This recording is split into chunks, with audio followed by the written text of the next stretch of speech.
Vamos para a nossa aula da semana, que é sobre as rochas. Nós vamos dar continuidade na aula da semana passada, quando nós falamos sobre o solo. E aí nós vimos que o solo é formado a partir da fragmentação de uma rocha. Essa rocha ela pode se fragmentar por ação do vento, por ação da chuva, por ação do próprio calor do sol. E aí isso vai fazer com que essa rocha, como eu disse, fragmente e forme então o solo. Mas vamos focar aqui na nossa aula de hoje, que é sobre as rochas. Então, quando a gente pensa em rochas, nós costumamos relacionar com o quê? Pedras, montanhas. E aí nós temos uma definição para o que são as rochas. Então, a gente costuma dizer que as rochas elas são formadas por um conjunto de minerais. E aí, onde estão essas rochas? Será que elas estão bem perto de nós? Será que elas estão longe de nós? Então, as rochas elas estão muito comum no nosso dia a dia, muito perto de nós, Algumas nós não conseguimos ver, porque estão embaixo de vulcões, estão formando a base dos rios, dos mares, Outras estão abaixo do solo, mas à nossa volta, existem muitos tipos de rochas. Será que todas essas rochas são iguais? Será que elas apresentam algumas diferenças entre si? E aí, o que nós temos aqui? Na natureza, existem 3 tipos de rochas. As rochas magmáticas, as rochas sedimentares e as rochas metamórficas. Nós vamos começar a falar, então, das rochas magmáticas. Magmática, por quê? Ela está relacionada com o magma. O magma é aquele material que se encontra lá no manto da Terra, conforme nós estudamos nas aulas anteriores. Nós vimos que a Terra apresenta algumas camadas. Falamos da crosta terrestre, que é a parte mais superficial, onde nós estamos, onde nós nos concentramos mesmo, na crosta terrestre. Abaixo da crosta terrestre nós temos o manto. É no manto da Terra que nós encontramos o magma. O magma, é esse material formado por rochas em seu estado meio que pastoso. Por que essas rochas elas meio que derreteram ali? Por conta da alta temperatura desse ambiente.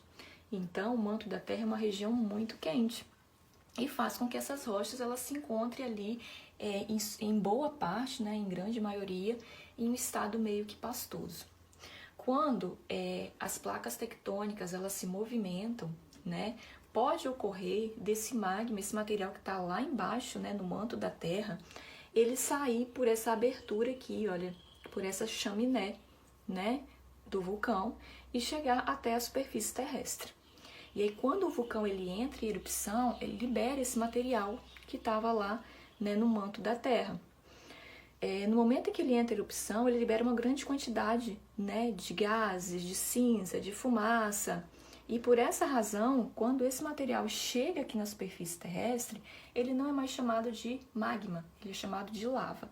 Então ocorre a solidificação, o que vai originar então as rochas magmáticas.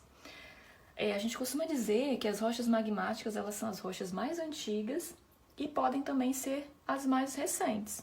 Por quê? Nós sabemos, que a Terra, lá no início da sua formação, ela era toda coberta por vulcões em atividade constante. Com o passar do tempo, essas atividades elas foram diminuindo, Mas nós temos, então, grandes formações rochosas, que foram feitas a partir daí, desse resfriamento, desse material. Porém, se o vulcão entrar em erupção hoje, ele vai estar formando também uma rocha. Por isso que a gente diz, que as rochas magmáticas, elas podem ser as mais antigas, como elas podem também ser as mais recentes. Se o vulcão entrar em erupção agora, ele também vai estar formando uma rocha magmática. Então, a gente pode pensar o seguinte, então no Brasil não tem nenhuma rocha magmática, porque nós não temos vulcões ativos, hoje no Brasil, e isso não é verdade. Nós temos, é muito comum a existência de rochas magmáticas no nosso dia a dia. Eu tenho aqui para vocês, olha, um exemplo bem clássico, que é a pedra pómez. Essa pedra nós encontramos em farmácia, ela é utilizada para fazer... para lixar os pés, para fazer mesmo a limpeza dos pés. E aí, se a gente observar, ela é uma rocha bem leve, né? E ela é cheia de furinhos, de buraquinhos, né?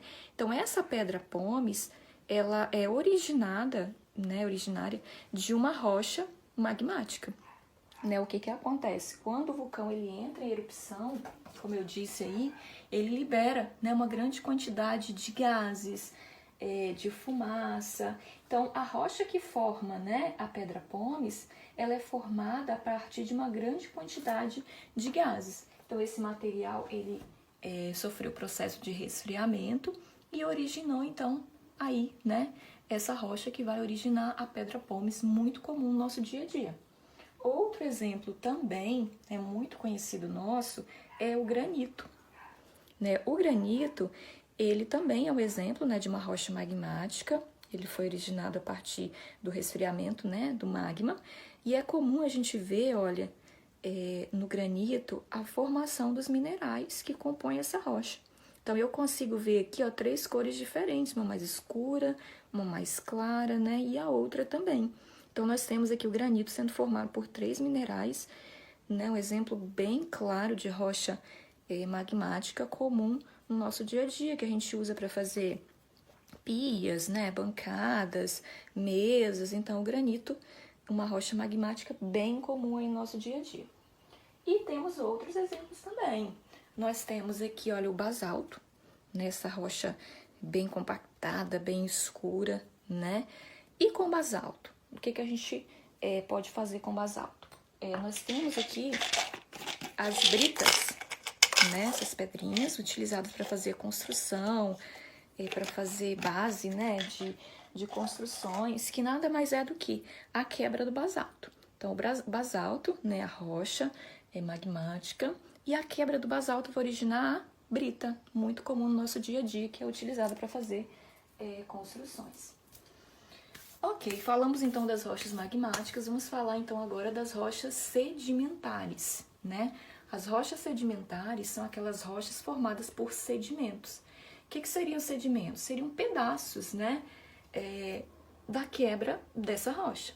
Então, uma rocha ela pode sofrer o processo de erosão, né? Ela vai se quebrando, esses pedacinhos eles vão sendo compactados e acumulados aqui embaixo, né? Então, vai formando-se camadas de sedimentos e aí forma-se, então, a rocha sedimentar. Um exemplo bem comum de rocha sedimentar é o arenito. É o arenito que produz a areia. Nessa rocha sedimentar, é muito comum também, né, ou melhor dizendo, é mais comum a gente encontrar os fósseis nesse tipo de rocha. Né? Os fósseis são aqueles vestígios, né, de animais que existiram há muito tempo atrás e que ficaram aí compactados no meio desses sedimentos e são utilizados para a gente estudar, né, para saber como foram, né, a vida de seres que habitaram o nosso planeta há muito tempo atrás. E aí, na próxima aula da semana que vem, nós vamos construir um fóssil, nós vamos simular um fóssil. E para isso, eu precisaria que vocês, né, providenciassem um material que pode ser ou gesso ou argila. Né? Quem não conseguiu gesso, não tem problema. A gente pode fazer com argila. Então, providencie lá um pedacinho de argila, guarde ou gesso, porque na próxima aula nós vamos estar montando um fóssil. Terminado de falar das rochas sedimentares, vamos falar das rochas metamórficas. Né? A rocha metamórfica é uma rocha que passou por um processo de transformação. Metamórfica, né, está relacionada à metamorfose. Então, uma rocha que passou por uma mudança lá no interior da Terra.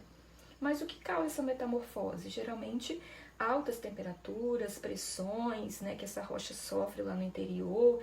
E dessa forma, uma rocha ela pode ser transformada em outra rocha. Nós temos o exemplo de uma rocha metamórfica aqui, que é o mármore, né? O mármore é outro exemplo de uma rocha metamórfica, né? Ou seja, passou por um processo de transformação. Lá na imagem também está sendo mostrado outro tipo de rocha, né? Que também passou por um processo de transformação. É a rocha que representa o pão de açúcar. Então, essa rocha ela é um gneise, né? A transformação do granito origina aí essa formação rochosa. muito comum, né? Um ponto turístico bem comum do Rio de Janeiro. Então, só para relembrar aí, né? Essas rochas, elas estão muito presentes no nosso dia a dia. Então, a aula de hoje foi sobre esse assunto, né? Para a gente conhecer um pouquinho melhor sobre os tipos de rochas, ajudar vocês na resolução das atividades. E aí, semana que vem, a gente volta a falar um pouquinho mais sobre as rochas sedimentares, quando, né, nós formos produzir o fóssil. Então, até lá!